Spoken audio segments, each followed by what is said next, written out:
Yo, welcome back to Ivory's Soapbox. I'm Ivory, and we're currently on my soapbox. It's been a week since Election Day, and I'm proud to say I'm back for 4 more years. It is not official yet; it'll be official Friday whenever the Gaston County Board of Elections makes they have their meeting and finalize the numbers, but that should be Friday. Then I'll get sworn in again December 8th, 2025, which is next month. And I'm very, very excited. I'm thankful for everyone for showing all the love and support throughout campaign season because it's been so tough mentally weighing on myself. And whenever it weighs on me, it weighs on everything I touch and I can get back to what I do best, and that's working with clients with for my real estate business. The Ivory Craig Group, powered by Premier South in Belmont, North Carolina. But I'm worldwide, baby. Not really, but North Carolina.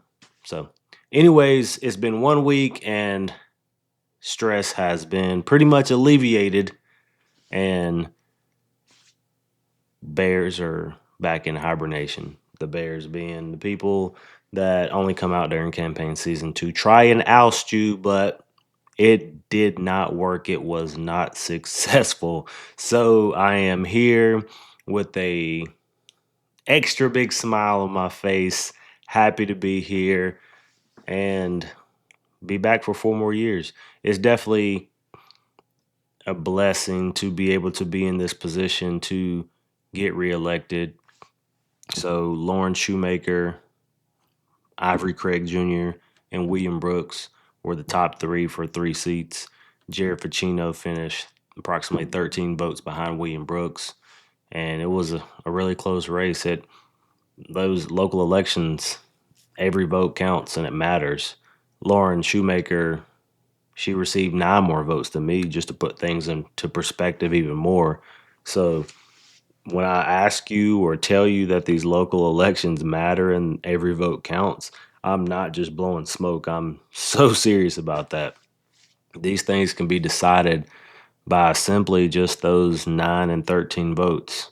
So, those of you that did get up, get out, and do something, you are appreciated and it does not go unnoticed. And I feel like I'm getting congratulated more this time than I even did in 2021 for my first term. And I feel like because people noticed and they saw that it was a really tough campaign season, my unofficial campaign slogan was I hate campaign season, and it should have really been my official one.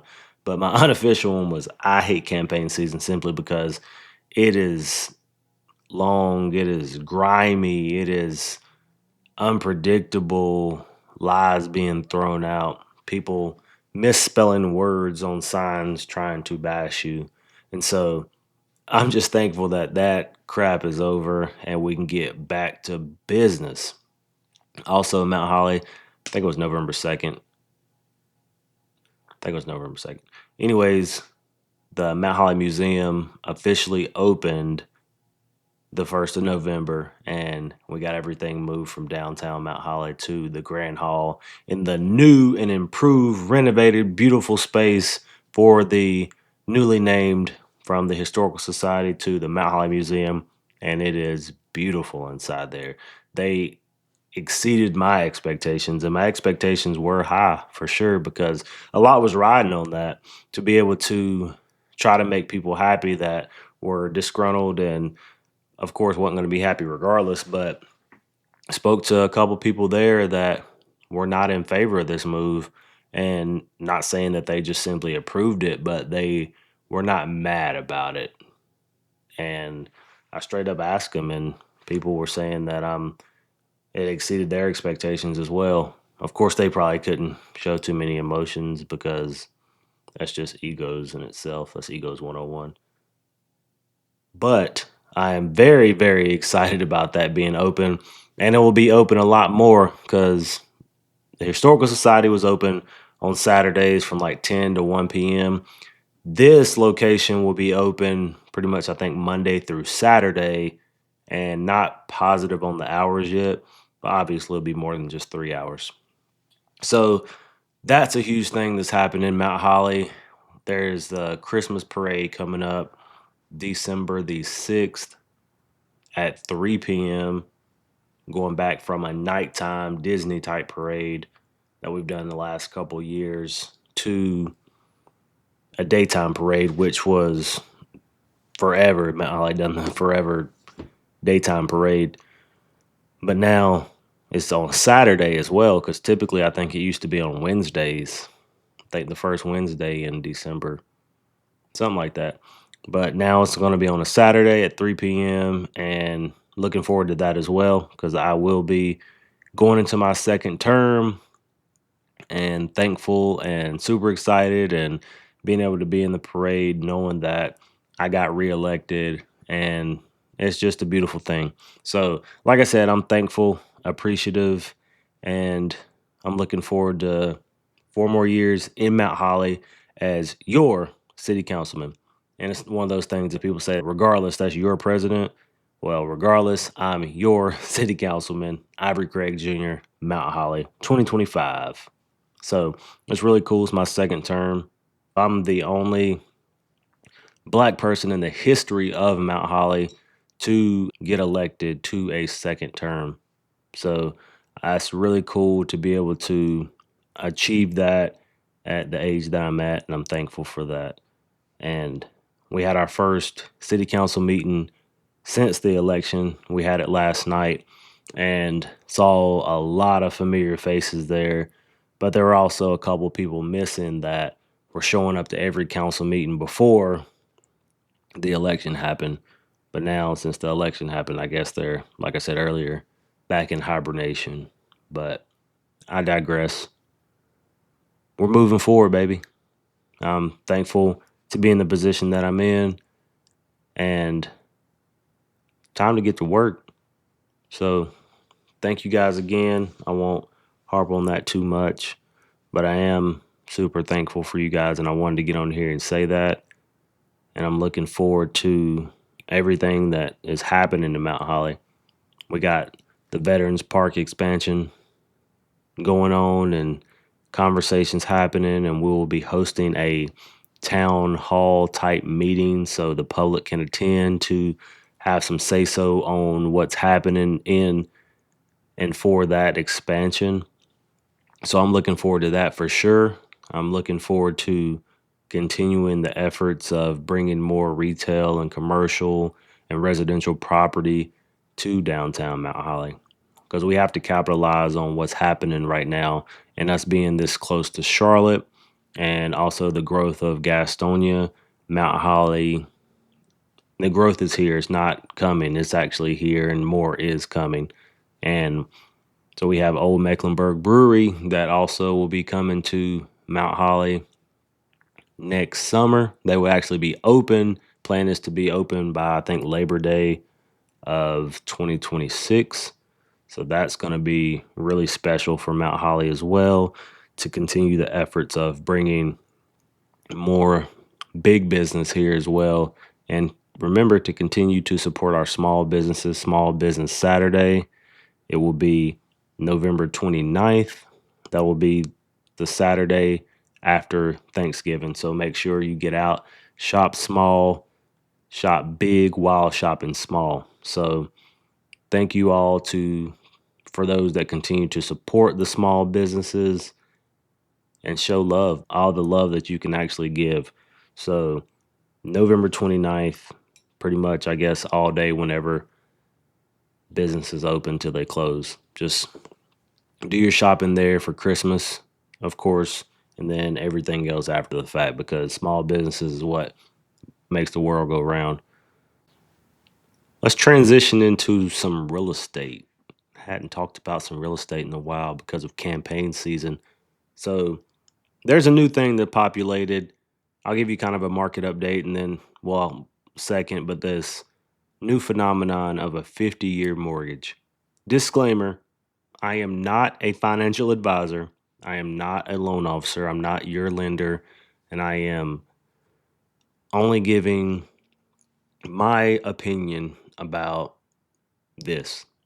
So, a 50-year mortgage is a new thing that has populated. into the world, into the news today, and it's kind of making its way around the internet pretty fast and rapidly. And my thought process on it, just quick, if you don't listen to anything else that I say tonight, the thing you take away from this is do not take out a 50-year mortgage.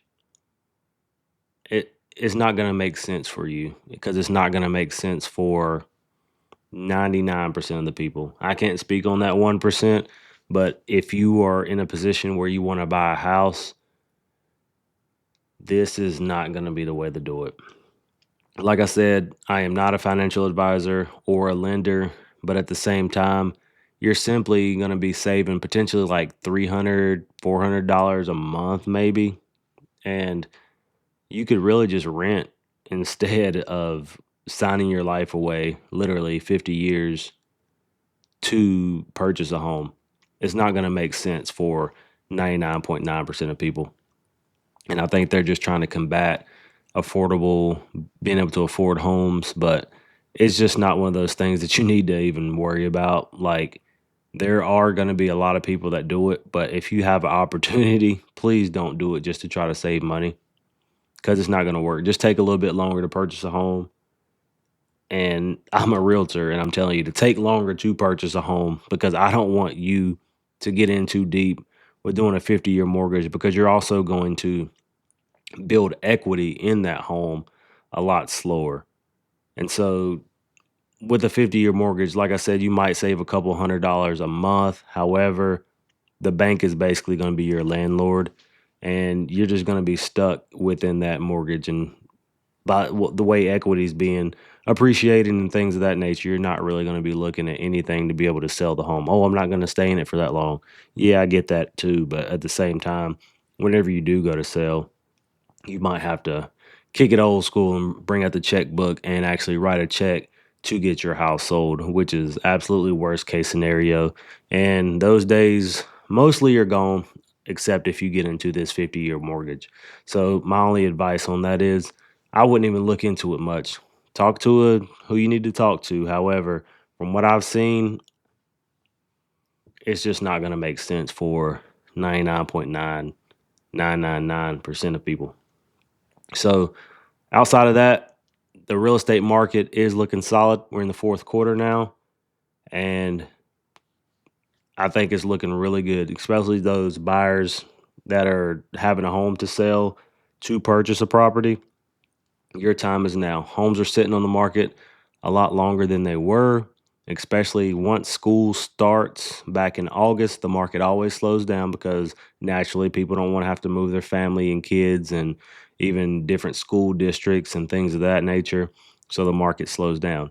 The holidays come up, the market slows down. A lot of people, majority of the people, do not want to move during Thanksgiving holidays or Christmas simply because they like to be able to enjoy that time, like to be able to host their families, like to be able to go over to family and friends' homes or have family and friend over their house. And so that's when the market truly slows down. So the serious buyers and sellers are currently entering into this market because there's still a lot of homes being sold at this particular time. So purchasing a property while you're having to sell a aka a contingency is happening a lot right now. I have multiple buyers who are selling homes as well, doing it simultaneously, getting under contract. And then, as long as you price your home correctly, you can also get your home that you need to sell to buy under contract to be able to move forward. But selling your home, pricing it correctly is vital. It is literally everything. If you try to say overprice your house, okay, we'll start out $15,000 higher. And if it doesn't get under contract in a week, we'll lower the price. That really doesn't work like that. The first week on the market is the most vital week on the market is because it's that new shiny thing that people see like, oh, okay, this house, this is it. Oh, it's overpriced. I don't want to pay that much for it.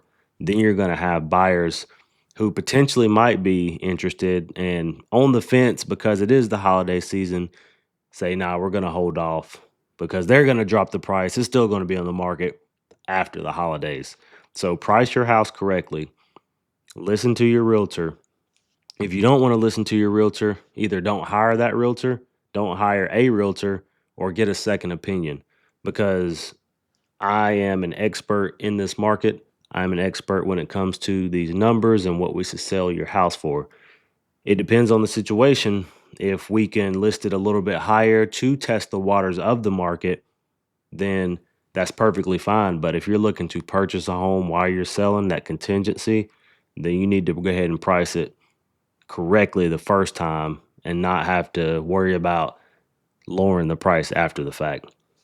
So listen to your expert, aka listen to me when it comes to pricing your home, especially when it comes to having a contingency, because the big picture is that new property that you're looking at.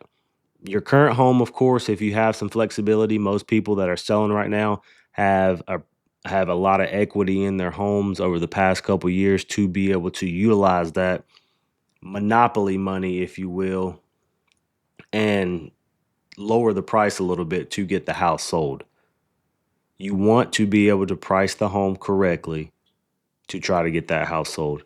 So make sure you listen to your realtor when it comes to that stuff, especially in this season.